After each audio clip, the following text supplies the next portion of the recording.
I want to share this concept with you of 100% clean eating for 100% of your macros. Now, I was talking to my client and looking over their food log and looking at what it is they had been eating and thinking to myself, how could I help them improve their health and improve their performance through altering their diet? And oftentimes, the first place to start is looking at someone's energy utilization and how they're feeding themselves with respect to the energy that they're burning. And it's best to determine the proportions of their diet is fueling them adequately. You need protein to rebuild your muscle, to rebuild your bone, not the calcium part of it, but the marrow and the ligaments and the cartilage. And then also for the enzymes and other cells in your body, peptides and communicating molecules, they also need protein for their structure. Then you need fat for the cell walls of every living cell in your body. So protein and fat also is important for hormones. It dictates how your body can communicate signaling from stimulus. So protein for the structure, fat for stimuli and also for structure because of the cell walls, and that's also immunity as well. The cell membrane protects you from the outside environment. So although it's not your immune system that we think of in when we talk about you getting a fever and your body is creating cells to combat that virus or that bacteria or infection. So fat is for that. And then carbohydrate in our body simply plays an energy molecule. Fat is also an energy molecule too. I did overlook that when I was talking about the fat, but fat is also the most dense form of energy that our body can store, and it can use for energy. So fat has that very important, because it's dense, per weight, it gives you more energy. So you eat the same weight of butter that you eat in bread, you're going to get more energy from that butter. So fat is how your body stores energy for the long term because it's more dense, and in the short term your body stores carbohydrate. And so when we think of energy, short-term energy is carbohydrate, long-term energy is fat. It's a very simple way of putting it, but it's important to understand that the quality of the fat that you eat and the quality of the carbohydrate that you also eat dictates how your body stores and uses energy. And they also affect things along the lines of the inflammatory response that we talk about is how your body responds to consuming and utilizing that energy or that food. If something is abrasive to our body, then it's going to be inflammatory in nature. But also, how do I say?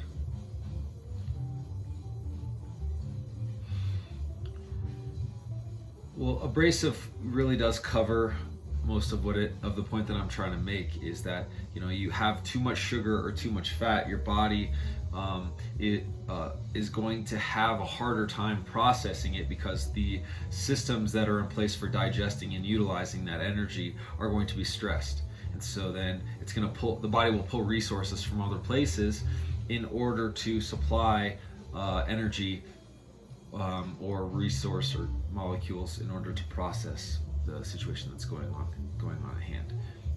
And a lot of times the hormone for this is cortisol. Triggers breakdown and also works to mitigate damage and release energy in hopes of survival. I mean, it's kind of crass, but it's important to consider that cortisol is a method of stress response in order to cope with the situation at hand, and it does help one cope with the situations better. It would feel good in the short term, but chronic cortisol overload leads to decay of the body and degradation. But anyways, so back to the 100% macro for 100% of your calories, or 100% clean eating for 100% of your macros for the 100% of your calories. So the macros, the proportions of carbohydrate, fat, and protein that you need in your diet to fulfill your energy levels and keep your body strong and healthy.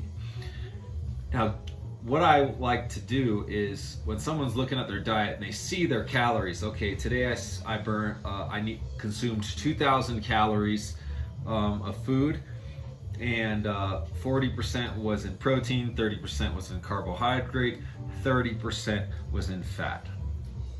So a diet like this would be meant for building the body, and building the body with a lower calorie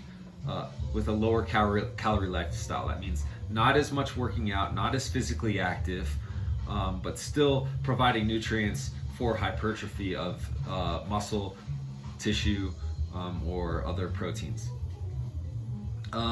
So let's take the protein, for example. It's 40% of the calories, so that's going to be roughly 40% of 2,000. That's going to be 800 calories of the 2,000. And so we want to consume, if we have 800 calories that we're using that we have a protein, well, we want to make, most of these calories come from the best quality food that you can have. At maximum, you only want to really supplement 10% of those 10% of your whole of that macro, or of the whole macro, I should say, 40%. So only 10% of your total consumed calories for each macro should be supplemented, in my opinion. The majority of it should come from whole food. So if 40% of my calories are from protein, only 10% of the protein calories should be supplemented. That means, protein shakes, protein powder, bars, things like that. You really want to get whole food for the majority of those calories, because whole food, it's whole by its own name, means it has everything. So a whole food has everything in some form or fashion that your body can consume. And so if you're consuming whole meat, well then in whole meat you will have all of those amino acids for making meat, and you could do it on your own body. Now there are other plant sources of complete proteins too. You are going to have the whole fibrous organism that your body can break down into its substituents, which are amino acids, and then put them back together in the form of anything else the body may need for that. So plant protein has the advantage of doing that, of being transformative, whereas animal protein is quite, you're getting what you're eating in its whole, and your body can transform it into other things, but that would be extra steps in a sense. It would be easier to streamline meat protein to muscle on the body. Okay, now for also like eggs,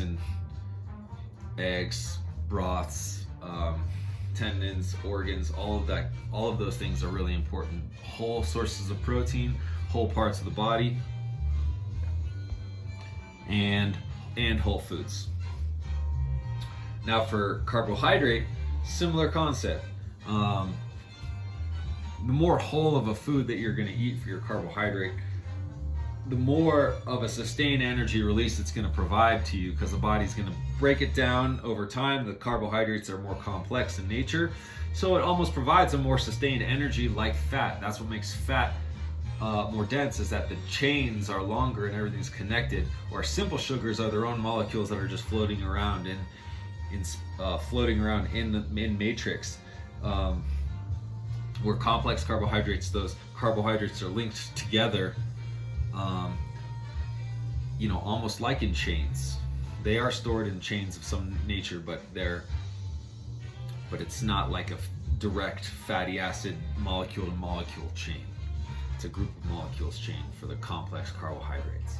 So better way to consume it, also store it in your body so it levels out the energy you release through the course of the day.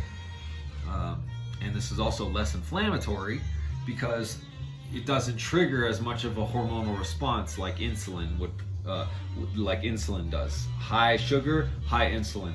High protein, also high insulin.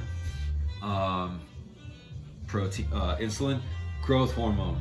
Growth means takes the molecule, breaks it all down, has to put it back into the other areas of the body. And those are all inflammatory processes because it requires circulation, it requires attention, and it requires metabolic resources. Fat can be quite simply, it comes in nature from three different main sources. You've got animal fat, or living creature fat. You've got fruit and vegetable fat, which is mostly just fruit fat. It's very rare in vegetables. And then nuts and seeds.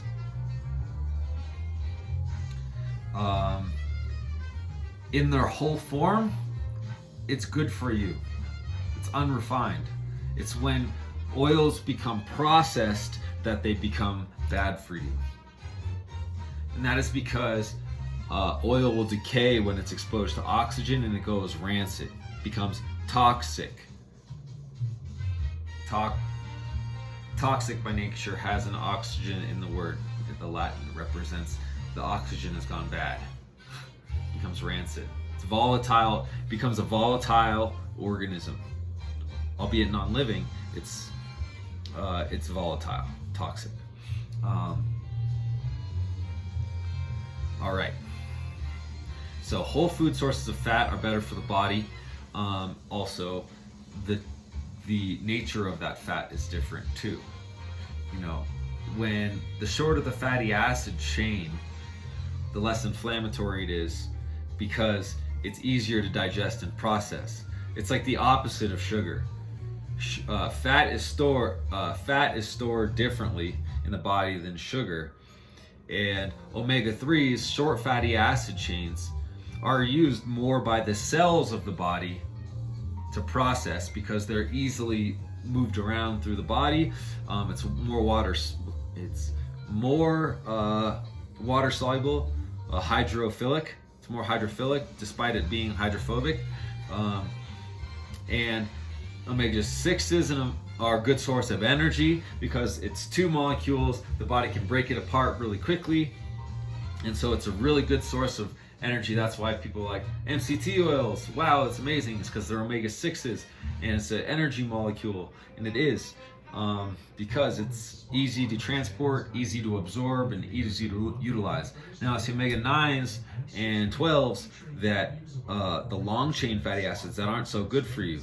And that's because they're stored in the body. They're harder to break down. The body stores them as longer chains, as fatty acid chains. So consuming these consuming these 9s and 12s, longer fatty acid chains, harder to absorb, and also your body has to release a lot more bile to digest, and the intestines has to do more work, and it's going to hold on to more food for longer, and that's also an inflammatory process because that means there's blood constantly going to your digestive system in order to absorb the food.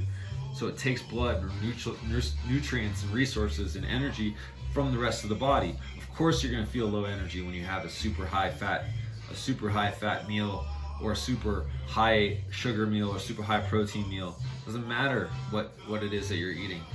You're going to lose energy when you're digesting your food. And the easier it is to digest, the more energy you're going to feel like you have all the time. So I just want to take away the fallacy of like one diet giving you more energy than another. It's irrelevant. because of how your body processes that energy and utilizes that energy over time. You're going to have more energy stored to use when you're not eating, when you do like feast and fast style, versus if you eat easily digested food all the time, well, then your body's going to have an elevated supply of food all the time, of energy all the time. It's going to stay level, and you're going to go pretty good. Well, that is my rant about nutrition for the day. 100% clean eating for 100% of your macros is going to make you 100% healthier. And it's simple. Just eat more of your macros that you're eating, or the more of the energy that most of the energy that you're eating. Make sure that it comes from whole foods and whole sources, because it's more like your body, and your body's going to utilize it better, and also it's going to be less of a trigger in terms of bad health properties if you eat this way. Hope you enjoy. Leave any questions or comments below. Please like and subscribe to my channel, and props to you for listening to this all the way through while I digressed numerous times in hopes of expanding your understanding of nutrition